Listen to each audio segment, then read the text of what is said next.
Imagine being locked in a room with 24 hours to solve an impossible problem that experts have failed to crack for years. Now imagine solving it by connecting dots no one else saw. That's exactly what Leonardo da Vinci did repeatedly throughout his life. And today, I'm gonna show you how your mind is capable of the exact same thing. Join Weekly Hacks now.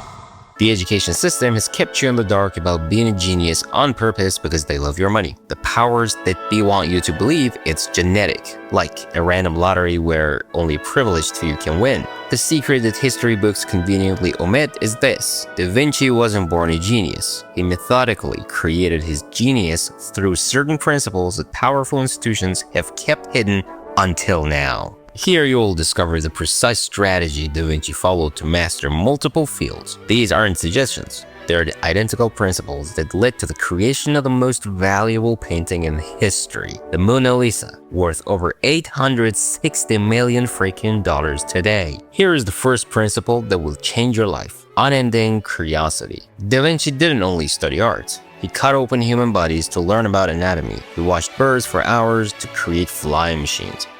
Your brain is wired for genius, yet your past education has taught you to keep it bottled up. And all that leads us to principle number 1, the multidisciplinary mind. The key isn't focusing on something, it's seeing how things are related. Da Vinci was so great because he could connect things. When he studied anatomy, it enhanced his painting. When he studied mathematics, it enhanced his engineering. Select 3 very different subjects that interest you. Learn about them all at the same time. Notice how your mind begins to make connections that other people aren't aware of. This is how you begin to think like a genius. On to the principle number 2, the observer's edge. Da Vinci had a tendency that would seem strange today. He would sit for hours observing one thing, such as how light reflects on water or how birds beat their wings. This isn't simply looking. This is observant watching that shifts the way your brain operates. Choose one of nature's phenomena. Watch it for 30 minutes. Draw it. Describe it. Your mind will begin to notice patterns that other people completely overlook. Principle number 3, the creative scientific alliance. Da Vinci didn't separate art and science into distinct fields. Once you merge creative and logical thinking, you tap into skills that seem remarkable to others. When he designed flying machines, he wasn't an engineer or an artist. He was both. Here are the simple steps. Step 1. Make your own codex. Take a notebook. Record your observations, questions, and drawings on all the things you're curious about. Step 2. Train yourself to observe carefully. Pick one object per day. Study it for 15 minutes. And the last step is cross-pollinate your skills. If you're in tech, study art.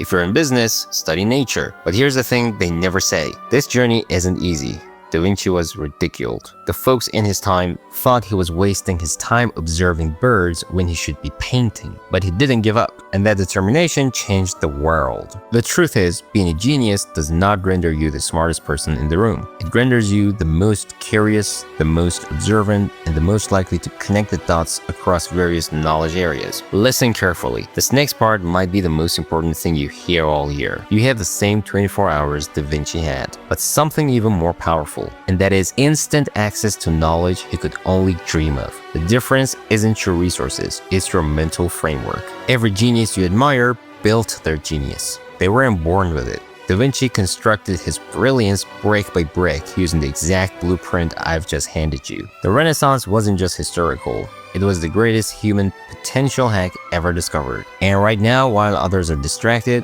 you have the chance to spark a personal renaissance.